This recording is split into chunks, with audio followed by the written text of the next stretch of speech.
ఇదిగా భావించే పరిస్థితి వచ్చింది. రాత్రి నుంచి నేను చూసిన వెంటనే రియాక్ట్ అయ్యాను. దాని మీద ప్రమాణ స్వీకారం చేద్దామని చెప్పడం జరిగింది. ఇప్పుడు వివరంగా ఏ విధంగా గత 5 సంవత్సరాల మా పాలనలో స్వామివారి నైవేద్యాలు పెట్టడంలో కానివ్వండి, భక్తులకు ఇచ్చే లడ్డూలు తయారు చేయడంలో కానివ్వండి, ఏ విధంగా నాణ్యతను పాటించాము, ఏ విధంగా 2014 నుంచి 15 వరకు వాళ్ళు చేయని కార్యక్రమాలు కూడా మేము 2019 నుంచి 24 వరకు చేశాము, కొన్ని వివరాలు మీకు తెలియజేయడం కోసం ఈరోజు ఈ ప్రెస్ కాన్ఫరెన్స్ ద్వారా చెప్పడం జరుగుతుంది. మా ప్రభుత్వం అధికారంలోకి రాకముందు 2019లో 2014 నుంచి 15 వరకు ఏదైతే సిస్టమ్ ఉందో, ఎందుకంటే మెయిన్ ఇక్కడ కావాల్సింది ఘీ, కౌ ఘీ ప్రొక్యూర్ చేసే సిస్టమ్ ఏదైతే ఉందో అదే లడ్డు తయారీలోకి వాడే కౌ ఘీ కానివ్వండి, మిగతా ఇంగ్రీడియంట్స్ కానివ్వండి, ఏ సిస్టమ్ అయితే 2014 నుంచి 15 వరకు ఉందో అదే సిస్టమ్ మేము అధికారంలోకి వచ్చినా కూడా 2024 వరకు వివిధ మార్పులు ఇంప్రూవ్మెంట్స్ చేసుకుంటూ పోయామే కానీ అదే సిస్టమ్ కంటిన్యూ అయ్యాను. మా ప్రభుత్వం రాకముందు ఎవరైతే ఈఓగా ఉన్నారో అక్కడ అనిల్ సింగార్ గారు, ఆయనే మా ప్రభుత్వం వచ్చినా కూడా 1.5 year ఈఓగా ఉన్నాడు.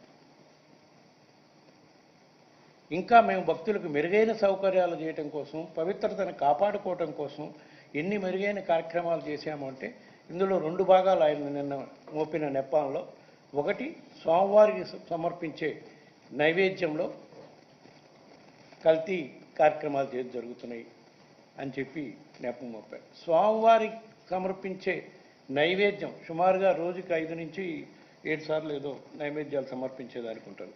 దానికి ఎవ్రీ డే 60 kgs ఆఫ్ ఘీ అవసరం ఉంటుంది. మా ప్రభుత్వం రాకముందు ఆ ఘీ, మా ప్రభుత్వం వచ్చినా కూడా కొన్నాళ్ళు ఆ ఘీతోనే స్వామివారికి నైవేద్యాలు, ఆ ఇంగ్రీడియంట్స్తోనే స్వామివారికి నైవేద్యాలు ఏదైతే అప్పుడు సప్లైస్ తీసుకుంటామో వాటితోనే చేసే కార్యక్రమం జరుగుతుంది. గత 3 సంవత్సరాల నుంచి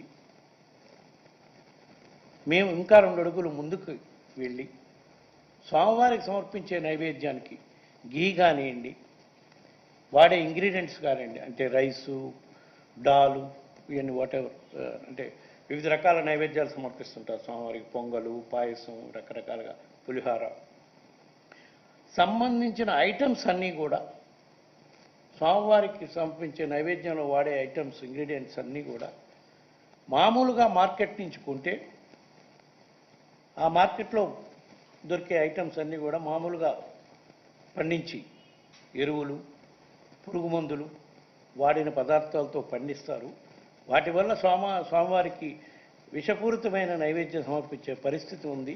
దీన్ని మార్పు చేయాలని చెప్పి టోటల్ ఆర్గానిక్ ఇంగ్రీడియంట్స్తో ఇంక్లూడింగ్ ఘీ, ఆర్గానిక్ దేశీ కౌ ద్వారా వచ్చిన ఘీతోనే గత 3 సంవత్సరాల నుంచి కూడా స్వామివారికి నైవేద్యాలు సమర్పిస్తున్నాం.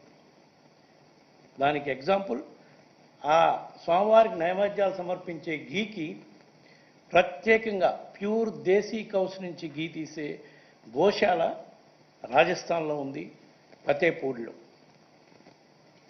అక్కడ సుమారుగా 10,000 దేశీ కౌస్ ఉంటాయి. వాళ్ళ దగ్గర నుంచి ఘీ సప్లై తీసుకొని మేము కొనలేం కాబట్టి, ఎందుకంటే మన దగ్గర టెండర్ సిస్టమ్ ఫాలో కావాలి, కొనలేం కాబట్టి డోనర్స్ సహాయంతో ఎవ్రీ డే 60 kgs ఘీ ఆ రాజస్థాన్ దీని నుంచి ఘీ తీసుకొచ్చి స్వామివారికి నైవేద్యాన్ని సమర్పించడానికి ఆ ఘీయే వాడుతున్నాం. దానికి కూడా డోనర్ సహాయం. రోజుకి ₹1,00,000 అయింది ఆ ఘీ ఒక్కటే. మిగతా ఇంగ్రీడియంట్స్ అన్నీ ఇక్కడ ఆర్గానిక్ ఫార్మర్స్ పండించిన తెలంగాణలో, ఆంధ్రాలో ఆర్గానిక్ ఫార్మింగ్ జరుగుతుంది, వాళ్ళ దగ్గర నుంచే ప్రొక్యూర్ చేయాలి. ఎస్పెషల్లీ ఘీ మాత్రం అక్కడి నుంచి చేస్తున్నాం. దాన్ని కూడా ఒక డోనర్ సహాయంతో రోజుకి ₹1,00,000, నెలకు 30 లక్షలు. ఇప్పుడు దాకా 3 సంవత్సరాల నుంచి ఆ డోనరు దాదాపు 10 crores దాకా ఈ ఘీతో నైవేద్యం చేయడానికి డొనేట్ చేస్తున్నాడు. అదేవిధంగా మళ్ళా దీన్ని పర్మనెంట్గా స్వామివారి నైవేద్యాల వరకు ఇప్పుడు మనం ఏదైతే చేస్తున్నామో స్వచ్ఛమైన పదార్థాలతో చేసి ఇవ్వాలని, దీన్ని పర్మనెంట్గా ఎస్టాబ్లిష్ చేయాలని మా గోశాలలో రాజస్థాన్ నుంచి తిరుమల తిరుపతి దేవస్థానం గోశాల ఉంది. దాంట్లో 550 దేశీ ఆవుల్ని గుజరాత్ నుంచి, రాజస్థాన్ నుంచి తీసుకొచ్చి ఆ గోశాలలోనే వాటిని అన్నీ చేసి వాటి నుంచి వచ్చే పాల ద్వారా స్వామివారికి నిత్యము నైవేద్యాలకు అవసరమైన 60 కేజీల ఘీ పర్మనెంట్గా తయారు చేసుకునే కార్యక్రమం చేయాలని ఆ ప్లాంట్ కూడా పెట్టడం జరిగింది. ఆ ghee manufacturing, milk chilling and ghee manufacturing plant. అది మా ప్రభుత్వం అధికారం ఉండేప్పటికి పూర్తి స్థాయిలో అయిపోయింది. బహుశా ఇప్పుడు నేను పొద్దున కూడా ట్రై చేశాను కనుక్కోవడానికి, అది కంప్లీట్ అయిపోయి ఓపెనింగ్ కూడా రెడీగా ఉంది. ఇది నైవేద్యాల వరకు ఆయన చేసిన నెపానికి మా ప్రభుత్వంలో ఏ విధంగా మెరుగైన